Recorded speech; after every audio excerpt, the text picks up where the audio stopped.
What follows is sample number 1 from a 5-part series of opening sections from Turkeyfoot, a book I wrote about my 2016 U.S. Senate campaign race. I ran in my native Iowa as an independent, and what follows are stories from what I experienced about the American political system and social culture that inhibits social change, and I also wrote about the deadlock that continues to divide the country. My name is Michael Luick-Thrams, and here's the opening introduction from my book, Turkeyfoot.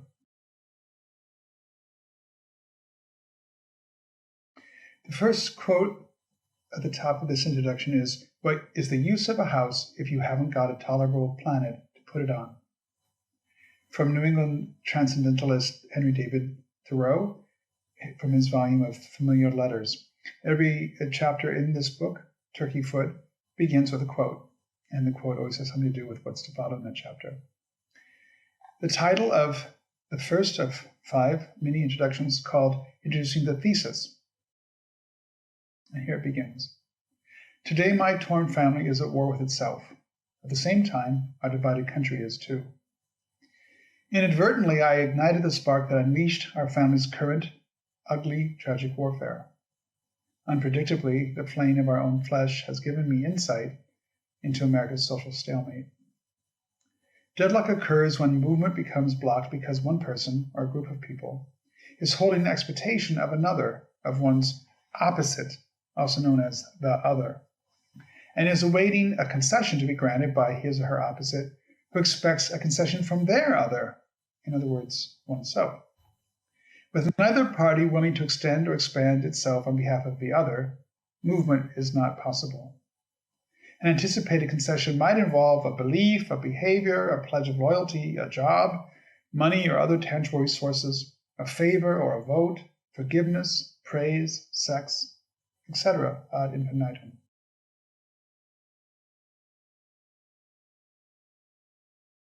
There's a display graph in the first chapter, the first introduction of Turkeyfoot, that's titled How Deadlock Works.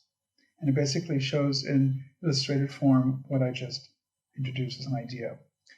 The caption under that graph reads, an example. 2 trains are coming toward each other on the same track. As there is only one track, neither of the trains can advance once they are in front of each other. Thus, 1, the moving trains ram into each other. 2, each train stops, then stays in place in an unyielding standoff, not unlike when family members or neighbors break all contact with each other. Or 3, one of the trains brakes, then backs up to allow the other passage, at which point, having conceded the train that first breaks, stalemate could then in theory proceed if the train granted passage A leaves the track passable, and B does not block or otherwise hinder the initially yielding train's ensuing passage. Back to our text, that was the caption. The endless war I've been fighting with most of my family for 4 decades span over beliefs, they'd likely say non-belief, not only religious but also social and political beliefs. Because such beliefs represent core parts of each one's self-identity, we are loath to concede that the other's beliefs, behaviors, work, expressions of love, etc., might be as, or worse, more, valid or honorable than our own. Note, each of these elements of identity is an ideal, not physically real. It's a thought, concept, construct.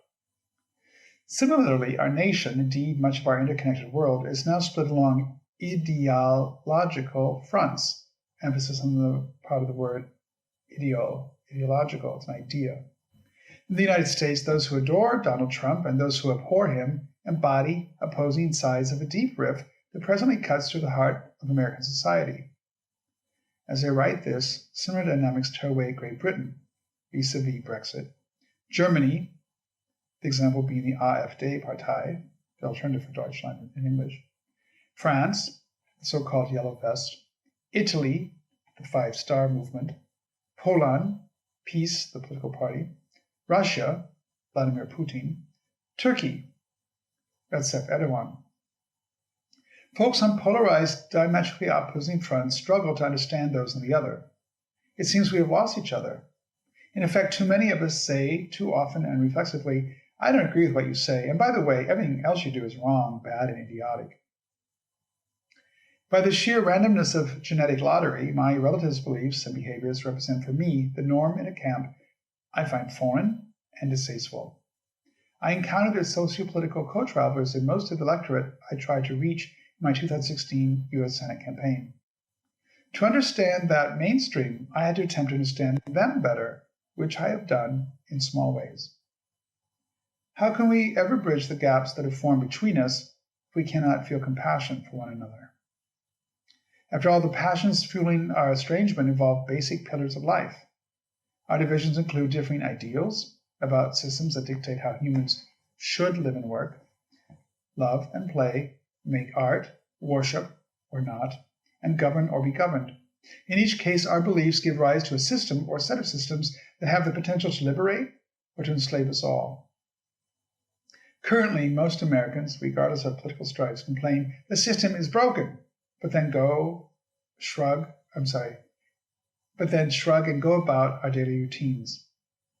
Therefore, we seem unable or outright refuse to see something fundamental. We remain trapped in a system that does not serve the majority of people optimally. For our willful blindness, we fail to demand systemic change, which is possible and long overdue.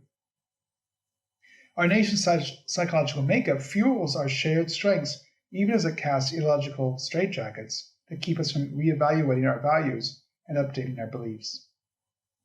Out of mental laziness, we habitually reduce those who don't share our beliefs as stupid or evil. Fearing change, we often refrain from making better lives than the ones we have now, for ourselves and those who will follow. We must cease our self-imprisonment if we're to restore a world reeling from our abusing it, let alone save ourselves. To do that, we must renew our minds and stop conforming to sick systems.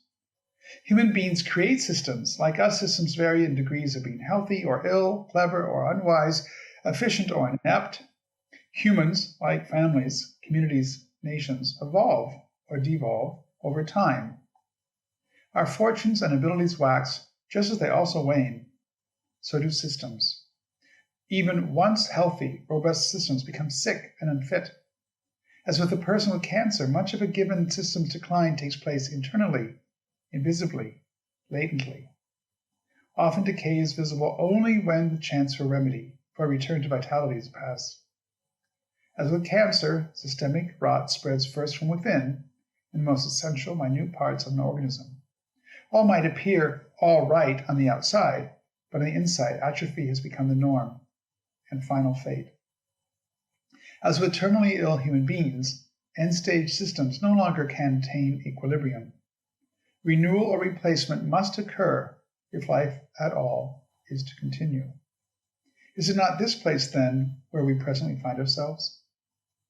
What follows is a record of journeys that brought us to this unworthy, fractured present.